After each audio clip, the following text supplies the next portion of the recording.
bohong. Aku hanya memikirkan satu peraturan penting. Kenapa kau lakukan hari ini kalau kau bisa melakukannya besok? Hahaha. Few moments later.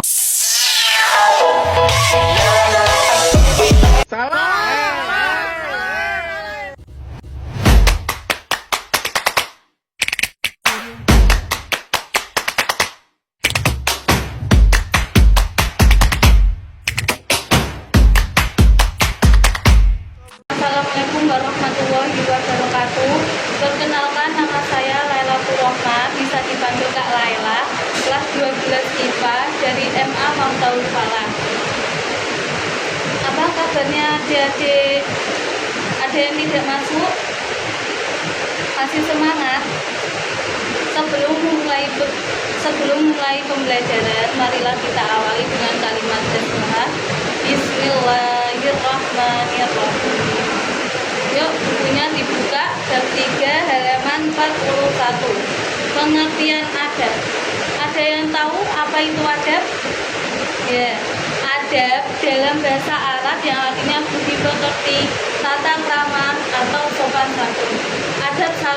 Adab secara keseluruhan yaitu segala bentuk sikap, perilaku atau tata cara yang mencerminkan nilai sopan santun, kehalusan, kebaikan, budi pekerti atau akhlak. Orang yang beradab adalah orang yang selalu menjalani hidupnya dengan aturan atau tata cara. Selaku makhluk sosial, kita tentu tidak akan hidup hanya seorang diri saja. Kita membutuhkan yang namanya teman dalam hidup kita. Namun, dalam mencari teman, carilah yang selalu mengingatkan kita dalam kebaikan yang bisa menuntun kita menuju jalannya. Pertemanan dalam Islam diikat dengan rasa kasih sayang dan berlandaskan iman dan takwa. Adab sangat penting dalam kehidupan manusia. Bagi orang-orang yang beradab biasanya akan terjaga dari perbuatan tercela. Maka tidak heran jika adab sangat penting. Adab perlu diajarkan. Adab sangat penting dalam kehidupan manusia.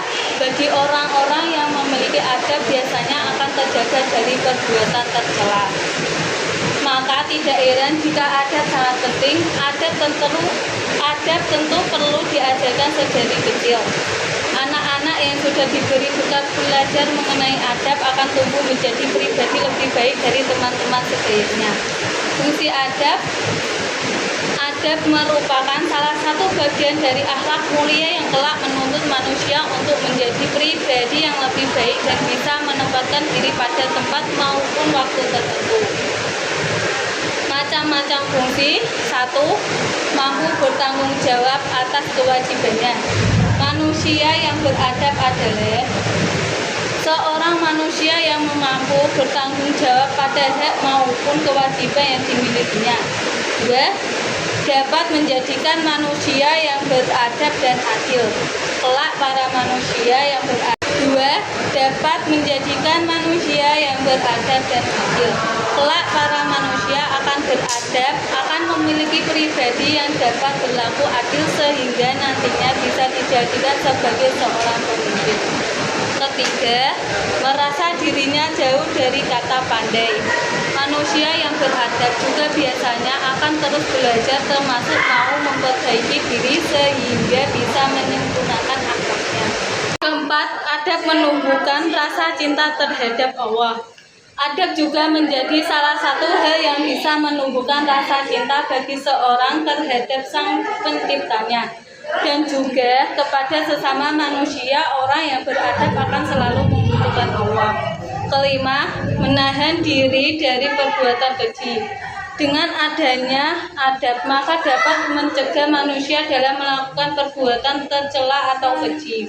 Orang yang beradab enggan melakukan hal-hal yang bisa merugikan dirinya sendiri dan orang lain. Orang beradab akan berusaha untuk membuat orang yang sekitarnya merasa terbuat atas kehadirannya, bukan membuat salah. 6. Pahala yang besar. Orang yang beradab akan senantiasa melakukan hal-hal positif dan tentunya akan terhitung sebagai pahala. Setiap apa yang dilakukan orang yang beradab akan terhitung sebagai pahala jika positif dan akan terus bermanfaat bagi siapa saja. Contoh adab, ada yang tahu? Sekarang dibuka halaman 43. Contoh adab, akidah dan anak perlu kita terapkan pada anak sedini mungkin. Hal ini karena adab perlu dipupuk secara kecil. Berikut adab pergaulan sehari-hari sesuai ajaran Islam. 1. Adab terhadap Allah. Adab kepada Allah, bersyukur atas apa yang diberikan oleh Allah, meyakini kesempurnaan Allah, taat terhadap perintahnya, tutur kata yang baik, dan saat beribadah menggunakan pakaian suci. Kedua, adab terhadap kedua orang tua, menghormati serta memenuhi hak-hak kepada orang tua, tidak durhaka atau menyakiti hati orang tua, patuh terhadap perintah yang diseluruh orang tua selagi baik, selalu mendoakan orang tua. 3. Adab terhadap guru, menghormati guru, tidak membuat guru jengkel dan marah, taati perintah guru. Adab terhadap sesama manusia, saling sapa dan mengucapkan salam ketika bertemu, datang ke acara jika diundang, memberikan makanan jika memiliki makanan lebih. 5. Adab terhadap sesama teman, bergaul dengan baik dan menyenangkan, berteman dengan baik yang baik agamanya, menyebarkan kedamaian. 6. Adab terhadap masyarakat, berperilaku jujur, bertutur kata lemah lembut dan penuh kasih sayang, tidak mengikuti urusan orang lain. 7. Adab terhadap saudara, sering berkomunikasi dan menanyakan kabar, saling memaafkan, toleransi, tidak menjelek-jelekkan saudara lainnya. Adab berpakaian, memakai syarat pakaian yang islami, menggunakan pakaian yang bersih dan rapi, tidak menyerupai pakaian wanita bagi laki-laki atau pakaian laki-laki bagi wanita. 9. Adab berpergian, mengucapkan salam ketika hendak akan meninggalkan rumah, menulis wasiat atau pesan, saling memaafkan satu sama lain. Ada yang mau bertanya? Silakan yang mau bertanya. Kalau tidak ada, saya tutup. Kurang lebihnya mohon maaf. Wassalamualaikum warahmatullahi wabarakatuh.